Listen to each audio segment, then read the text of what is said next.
Hello student, I am teacher mister Vishal Gupta. So आज की इस वीडियो में हम लोग क्लास 12 मैथमेटिक्स एक्सरसाइज 3.2 का क्वेश्चन नंबर 22 आज ये हमारा लास्ट क्वेश्चन है एक्सरसाइज 3.2 का।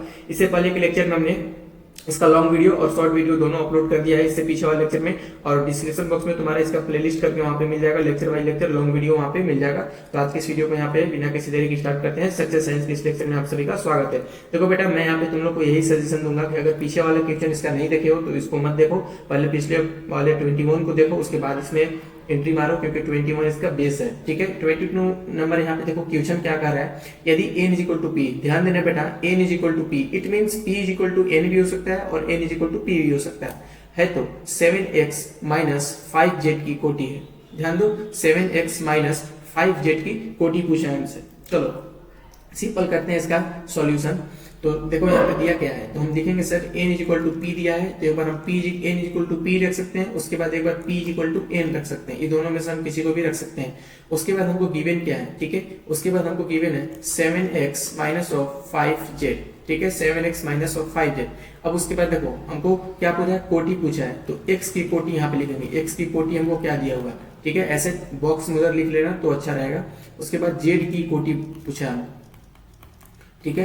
यहाँ पे क्वेश्चन थोड़ा सा हम ऐड करना भूल गए तो हम पिछले वाले से देख लेते हैं। तो देखो यहाँ पे जेड एक्स का क्या है, तो 2 मल्टीप्लाई ऑफ एन है, ठीक है बेटा। तो एक्स का क्या है, तो कहोगे सर 2 मल्टीप्लाई ऑफ एन है, और वही जेड कितने नंबर पे है, तो तीसरे नंबर पे। यहाँ देखो जेड तीसरे नंबर पे है, तो तीसरा पर है 2 मल्टीप्लाई ऑफ पी, तो यहाँ पे simple Z is equal to 2 multiply of p यहाँ पे लिख लेंगे।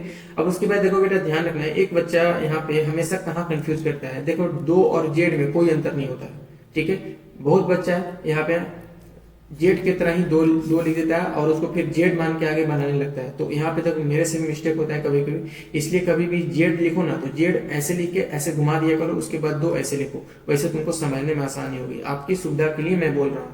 उसके बाद देखो यहाँ पे अब हम क्या करेंगे, तो सबसे पहले बेटा देखो 7x माइनस ऑफ 5z यहाँ पे है, ठीक। तो 7x मल्टीप्लाई में x के साथ, तो 7x, ठीक है, x। अब x का कोटि क्या है दिया हुआ है, गिवन था क्वेश्चन में, तो 2 मल्टीप्लाई ऑफ n कहोगे, ठीक है। x का कोटि क्या है बेटा, 2 multiply of n minus of 5, z के साथ मल्टीप्लाई में था तो z लिख देंगे। उसके बाद z का कोटि क्या है, तो कहोगे सर 2 मल्टीप्लाई ऑफ p है, ठीक है बेटा। चलो आगे बढ़ो।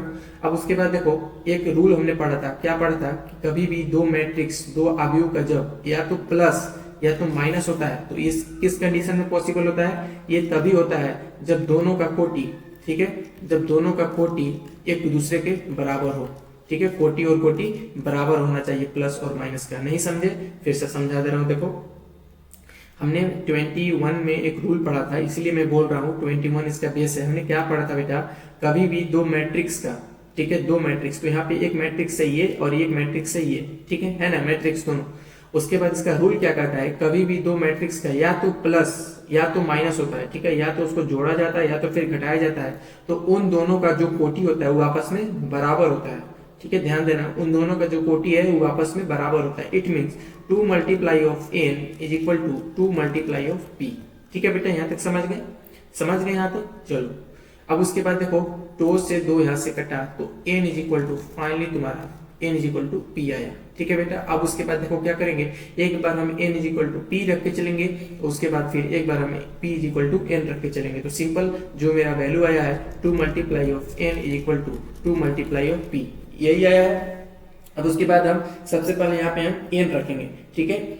सबसे पहले हम n इज इक्वल टू, सबसे पहले हम p is equal to n रखते हैं, ठीक है बेटा। क्या रखते हैं हम यहाँ पे रखेंगे p is equal to n से हम चल रहे हैं, ठीक। तो p is equal to n से जब चलोगे तो जहां जहां p है वहां n कर दो, 2 मल्टीप्लाई n जो करते हो जाएगा ये। उसके बाद 2 मल्टीप्लाई यहाँ पे p है तो ये स्वयं हो जाएगा 2 मल्टीप्लाई ऑफ n, ठीक है बेटा। एक तुम्हारा ये आया, ठीक, हमने p is equal to n रखा तो तुम्हारा एक वैल्यू ये आया। उसके बाद सेकेंड वैल्यू में चलते हैं, तो क्वेश्चन क्या यहाँ पे हमने लाया क्या था, इसको कोटि के फॉर्म में 2 multiply of n is equal to 2 multiply of p, ठीक। तो अब उसके बाद हमको n is equal to p रखना है, ध्यान रहे n इज इक्वल टू इस बार हमको p रखना है, तो यहाँ पे 2 multiply of p is equal to 2 multiply of p, एक मेरा यहाँ पे ये आया। अब देखो बेटा इसमें से कौन सा ऑप्शन मैच कर रहा है, इसको थोड़ा देख लेते हैं। तो देखो 2 मल्टीप्लाई ऑफ n, 2 मल्टीप्लाई, एक मिनट कलर चेंज कर लेते हैं यहाँ से, देखो 2 मल्टीप्लाई ऑफ एन यहाँ पे ऑप्शन में है क्या, 2 मल्टीप्लाई एन ऑप्शन में है, चलो ये तो मिल गया। उसके बाद 2 मल्टीप्लाई ऑफ एन, ये भी ऑप्शन में है।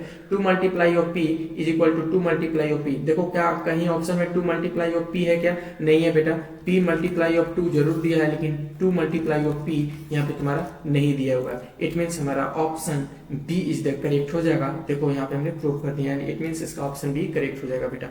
ठीक है, यहाँ पे सिर्फ एक ही रूल फॉलो हुआ है, कभी भी दो मैट्रिक्स का, ध्यान दो, एक मैट्रिक्स था एक मैट्रिक्स था, दो मैट्रिक्स का कभी भी प्लस या माइनस होता है तो दोनों का जो कोटि है वो आपस में बराबर होता है।